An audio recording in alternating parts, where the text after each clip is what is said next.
हाँ, तो good evening students.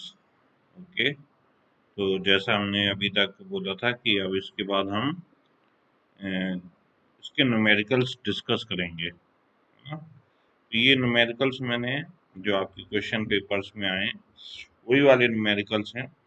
एक बार इनको देख लीजिए। जैसे ये वाला first, A wall is made of brick of thermal conductivity इतना इतना। तो इसका मीन्स ये है, ये क्या है, ये 230 mm थिक। हाँ, तो इसका मतलब ये है, ये क्या है, कंपोजिट वॉल की न्यूमेरिकल है। इसी तरह ये कंपोजिट है लेकिन सिलेंड्रिकल, जो मैंने आपको दोनों डेरिवेशंस बताए। तो इस इन इस तरह के न्यूमेरिकल सॉल्व करने के लिए मैंने आपको क्लास में भी बताया है कि हमको फॉर्मूले की जरूरत नहीं है। आपको सिंपल एक फॉर्मूला जो मैंने बताया था कि बस आपको ध्यान क्या होना चाहिए, Q is equal to delta T upon R. R बस आपको पता होना चाहिए कि आर जो, अगर वॉल है, मतलब रेक्टेंगुलर वॉल है, तो आर जो होता है वो क्या होता है, एल अपॉन के ए। ठीक है। और अगर ये सिलेंड्रिकल है मतलब जैसे पाइप, तो वहां पे आर जो सेकंड था क्या था, L N R two upon R one two pi L K. तो बस इतने दो फॉर्मूले बस आपको ये याद, और ये न्यूमेरिकल आप सभी लोग करके आएंगे, कोई भी छोड़ के नहीं आएगा। 12 मार्क्स का आता है, बहुत सिंपल न्यूमेरिकल है, केवल ये दो फॉर्मूले। अगर आपको आर पता है तो मतलब ये पता है आपको डेल्टा टी गिवन होता है, Q given, Q find out करना होता है। या कभी कभी क्यू के दे देते हैं, डेल्टा टी वन वहां पे पता कर लेते हैं कि एक टी वन दे दिया, दूसरा टी टू निकाल दिया, टी टू निकालने को पूछ लिया। तो इस तरह केवल आर पता होना चाहिए, आर वॉल, अगर वॉल है तो ये, और सिलेंड्रिकल है ये। तो जैसे आपके न्यूमेरिकल जो इसमें है, ये वाला, तो इसमें क्या है, a wall is made of brick of thermal conductivity ना। तो इसको आप बना, पहले तो सबसे पहले इसका फिगर ड्रॉ कर लीजिए कि एक है थर्मल कंडक्टिविटी, दोनों 230 mm थिक है। तो न्यूमेरिकल के लिए हम एक वॉल बना लें।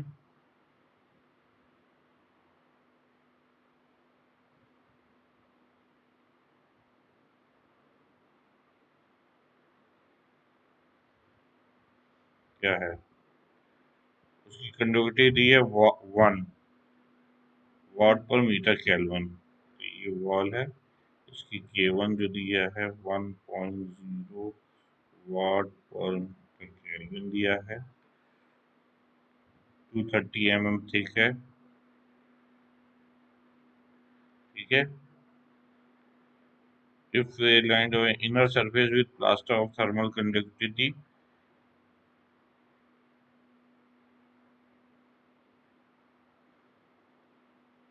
इनर सरफेस है, मान लीजिए, तो इसका मतलब ये वाला के पहले दिया है, ये के, इनर सरफेस ये है, ये 230 mm। ठीक है। 0.4 से इसकी जो अब के दे दी है, इनर वाले की 0.4, थिकनेस दी है 10 mm। ठीक। Temperature difference 30 kelvin, delta T जो दिया है 30, maintain between two phase. What is the heat flow rate per unit, heat flow per unit area of the wall. तो पर यूनिट एरिया मतलब ए की जो वो दी है, ए जो है वो 1 मीटर स्क्वायर है, या एज्यूम भी कर सकते हैं। तो इस तरह के सॉल्व करने के लिए सबसे पहले हमने बोला था आपको, सबसे पहले आपको ध्यान देखना है कि के की क्या यूनिट है, ठीक है, थर्मल कंडक्टिविटी की क्या यूनिट है। इसमें देखिए 1.0 वॉट पर मीटर केल्विन। तो जो जो यहाँ पे यूनिट है वही सारी यूनिट्स आपको रखनी है फॉर्मूले में, इसमें। तो जैसे के आपको डेल्टा टी मतलब केल्विन में रखना पड़ेगा, मीटर मतलब आर। अब ये वॉल है तो इसके लिए आर क्या होगा, एल अपॉन के। तो एल जो होगा वो मीटर में, के तो ये यूनिट है, और ए जो है वो मीटर स्क्वायर में। तो इसमें क्वेश्चन में लिखा है what is the heat flow पर, मतलब हीट फ्लो मतलब Q per unit area. Per unit area मतलब कि ए की वैल्यू 1, तो 1 मीटर स्क्वायर। इसको आप यहाँ पे ये भी लिख सकते हैं, let assume A is equal to 1 metre square. तो बस सिंपल देखिए क्वेश्चन है, एक बार से फिर से बना लें इसको। ये वॉल है,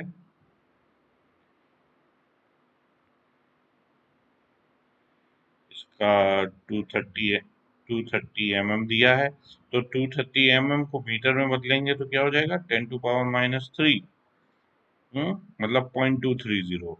ये हो गया। इसका K1 जो था 1.0, इसका जो था 0.4, इसका 0.4, और इसका जो है थिकनेस जो है 10 mm।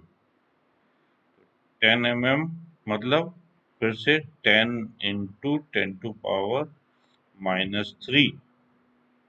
मीटर। हमने बोला के की यूनिट जो होगी उसी में सब चेंज कर लेंगे। तो हमने बोला केवल फॉर्मूला आपको क्या लगाना है, Q is equal to delta T upon R. तो delta T upon R, delta T देखिए वहां पे गिवन है 30 केल्विन। अगर ये इस तरह भी दिया हो सकता है कि एक फेस पे कुछ है और दूसरे पे इतना है, तो दोनों को माइनस करेंगे वही 30। तो इसमें डायरेक्ट 30 केल्विन दे दिया, तो डेल्टा टी हो गया 30 केल्विन में। के क्योंकि केल्विन में है तो आपको केल्विन में ही रखना है। आर, अब इस तरह के हमने बोला है, इस तरह के क्वेश्चंस में वॉल है तो बस आर पता करना है, तो एल अपॉन के ए। अब देखिए दोनों का आर निकालेंगे, तो R1 जो हो जाएगा वो होगा L1/K1A। R2 जो होगा वो हो जाएगा L2/K2A। जो R होगा, टोटल R जो होगा ये वाला सिंपल R1 प्लस R2। तो आप देखिए वैल्यू रखनी है केवल। अब L1 अगर आप इसको पहला मान रहे हो तो L1 हो जाएगा 10 इंटू 10⁻³ मतलब 0.001 अपॉन K1 इसका 0.4 इंटू ए। ए हमने अज्यूम कर लिया 1 मीटर स्क्वायर, क्योंकि पर मीटर स्क्वायर में मांगता है। इसी तरह ये हो जाएगा, ये 230 mm था, 0.230 अपॉन K2। K2 दिया है 1 इंटू 1, ठीक है। तो इसका अगर हम पॉइंट हटाएंगे तो ये 0.01/4। ये वाला आप बस सॉल्व कर लीजिए, इसको सॉल्व ही करना है। तो ये जो भी आएगा ये क्या आ जाएगा, 0.01/4, है ना। अब इसको और डिवाइड कर दोगे तो ये आ जाएगा पॉइंट, कितना हो जाएगा, 0.00, 4×8 2, 0.0025, ठीक है। और उस ये है पॉइंट, इसका आ जाएगा सिंपल 1 है ना, 0.230। अब आर क्या है, दोनों का सम। तो इसको और इसको जब ऐड करेंगे तो देखिए क्या आएगा, 0.23, आप 2 मान लीजिए इसको, तो ये 3 मान लीजिए 3 डिजिट में, तो 0.003, तो पॉइंट केवल आएगा 0.233। तो इसका मतलब जो Q हो जाएगा वो क्या हो जाएगा, simple Q is equal to 30/0.233। अब इसका आप डिवाइड कर दीजिए और आंसर किसमें निकलेगा, लेकिन ध्यान रखिए आंसर निकलेगा वॉट पर मीटर स्क्वायर, क्योंकि पर मीटर स्क्वायर पूछा है उसने और आपने ए को 1 मान लिया है। तो जो भी आंसर, वैसे तो क्यू की यूनिट वॉट निकलती, लेकिन क्यू बाई ए पूछा है तो ये वॉट पर मीटर स्क्वायर हो जाएगा, क्योंकि आपने ए जो है वो 1 ले लिया है। ठीक है, तो पहले आप क्यू को वॉट में लिखेंगे और फिर लिखेंगे पर metre square area flow, heat flow, वो उतना ही हो जाएगा। देखिए कितना सिंपल क्वेश्चन है, केवल आपको आर पता होना चाहिए, एल अपन की। इसी तरह दूसरा क्वेश्चन है 150/160 mm इन डाया। तो ये पाइपलाइन, अब देखिए स्टीम पाइपलाइन मतलब ये सिलेंड्रिकल है। जब भी सिलेंड्रिकल होता है तो हमने बोला था आर उसके लिए क्या होता है, ln r2/r1/2π/L। बस इतना पता होना चाहिए ये आपको, आर की वैल्यू, ये भी सॉल्व हो जाएगा। अब ये क्या बोल रहा है 150 और 160, इसका मतलब सिंपली होता है कि ये अंदर कट आया है, ये बाहर कट आया है। तो इस क्वेश्चन को अगर हम सॉल्व करते हैं तो उसने बोला है 150/160, मतलब अंदर वाला डाया जो है 150 mm है, इसका जो डाया है वो 160 mm है।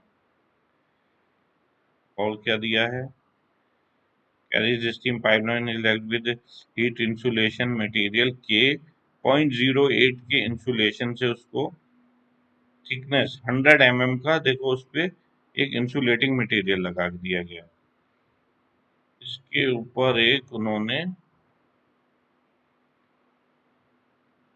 थिकनेस बोला है, तो ये 100 mm का इंसुलेटिंग मटेरियल लगाया है जिसका के है 0.08, इसका जो के दिया है 0.08 वॉट पर मीटर केल्विन में दिया है शायद। हाँ, thickness 100 mm, the temperature drop from 393 to 313 across the insulating surface। तो 393 से 313 हो गया। इंसुलेटिंग मतलब यहां से, इंसुलेटिंग के से उसका हो गया, तो यहाँ से यहाँ पे टेम्परेचर जो है वो 393 है, यहाँ पे जो टेम्परेचर है 313 है।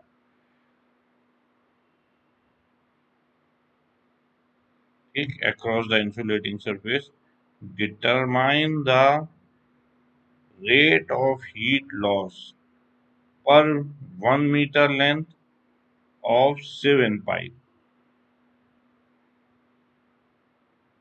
इसका मतलब एल की वैल्यू 1 मीटर दे दी है और कितना टोटल लंबा है 7 पाइप, मतलब 7 इंटू 1, 7 पाइप एक साथ बना दिए हैं, तो टोटल लेंथ कितनी हो जाएगी 7 मीटर, और क्यू फाइंड आउट करना है।